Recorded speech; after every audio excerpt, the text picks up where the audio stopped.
What kitchen table wizards, what's up deck brewers from all over the world? Have you ever wondered how the most evil, the most vile, the most vicious, corrupt deck of Magic the Gathering ever looked like?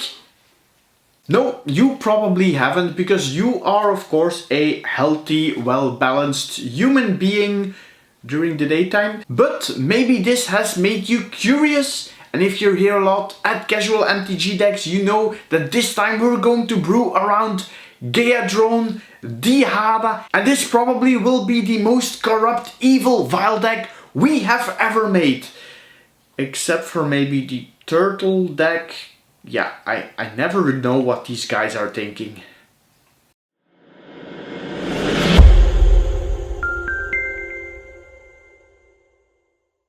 Now, last time we introduced a dungeon deck with Daken. Now, before Daken became a badass Black Blade wielding planeswalker, he was just a blacksmith, and probably his worst life decision ever made was listen to Geyadrone Dihada. Now, as we look at the card, we already see a grim landscape. We see evil monsters flying around, withered trees, a pale fish-like thick skin, piercing white eyes, and a little bit too much makeup as well. I also see necromantic powers radiating from her hand, and if you noticed, in the left hand corner of the card you will see tentacles. And if you were thinking this is just Liliana with a red dress, you have guessed wrong, as Geyadrone would not be wearing matching shoes. As in the end, she will look like this. Yeah, I know it looks really bad and it's going to be a vile, corrupt deck. I even asked you guys for some input, and there's definitely some cards from you in this deck. Now, what I also did is I took a great fun deck that you don't know about, but I had made a long time ago. And I've mixed Geyadrone Dihada in this deck that was called Grixis Breaker. Grixis Breaker. Grixis Breaker Farmius. Grave Breaker Lamia. Hembred Child Breaker. No. Icebreaker Kraken. No. Kikijiki Mirror Breaker. Nope. Ogre Shell Breaker. No. Knuckle Bridge Breaker. Nope. Shipbreaker Kraken. Wrong again. Sipsic Ice Breakers. Nope. Sphinx Mind Breaker. Nope. Tezzeret Great Breaker. World Breaker. No. Prison Breaker. Nope. Okay. I give up. Maybe just a question. Who are you actually? Bram. I'm the future. Okay, that was a bit weird. What's also a little bit weird, just a little bit, is that our good friends at Cardmarket, they keep sponsoring this channel.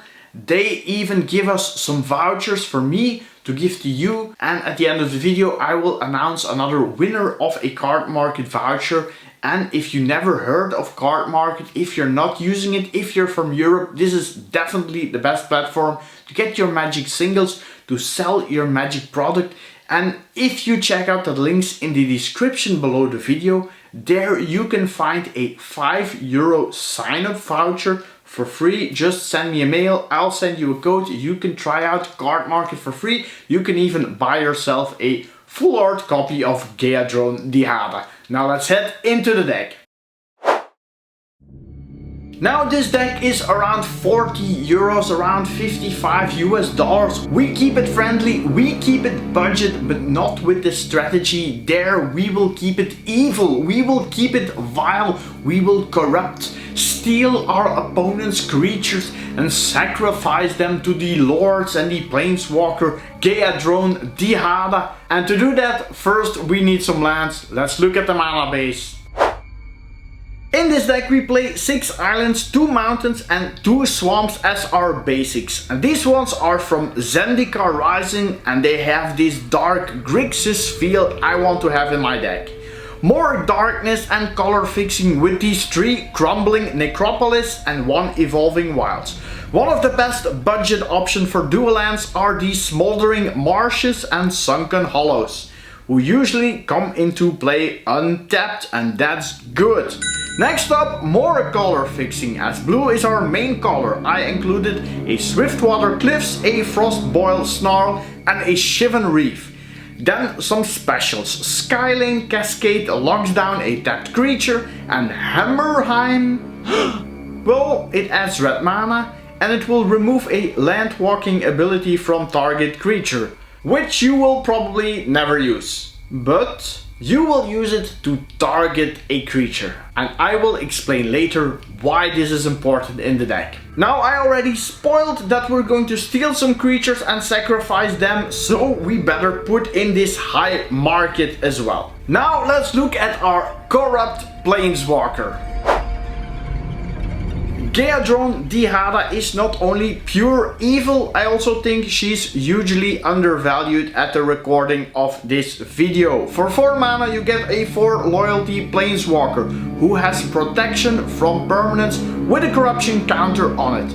And its +1 is drain 2 life, so your opponent loses 2, you gain 2, and then you put a corruption counter on target creature or planeswalker. Its -3 is gain control of target creature or planeswalker. Untap it, it gains haste and you put a corruption counter on it. So that's actually exactly what you did with Dakon, right? You gain control of Dakon, have him build a sword and then release him back into the world with a corruption counter on it. The flavor is real, guys. Now let's look at this -7 ability. This is simple, she will control everything she has corrupted. Mine. Now in this deck she's not the only person to corrupt everything, she has 5 allies to do that. Let's have a look. Wait, remember when I was talking in the intro about this Grixis breaker deck I've made that I've put Geyadrone in? Well, the deck was built around the next card. Willbreaker gains control of your opponent's creatures when they become a target of a spell or ability you control. So this is really, for me, the most vile corrupt Geyadrone thing you can do in this deck, and this deck will be full of abilities of spells that can target once or even multiple times. In our list of vile corrupt creatures, the Mind Flayer is also pretty high up there. It gains control of target creature immediately.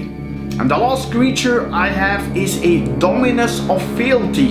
This one steals a permanent each upkeep. And it's also the reason I play more blue than any other color. Now after we have corrupted our opponent's creatures, after we have gained control of them, of course we need to sacrifice them for the benefit of Geyadrone Dihada. The first 2 sacrifice outlets are enchantments. Vampiric Rite can draw you cards and gain a bit of life. And Goblin Bombardment is our first combo with Willbreaker. If you manage to steal 1 creature, you can use Goblin Bombardment to steal all creatures. Then some villains in black. Nantuko Husk, Wu Strider and Skullport Merchant. They all gain sack to add some boost, some scry or draw some cards. And the Wu Strider also creates a goat.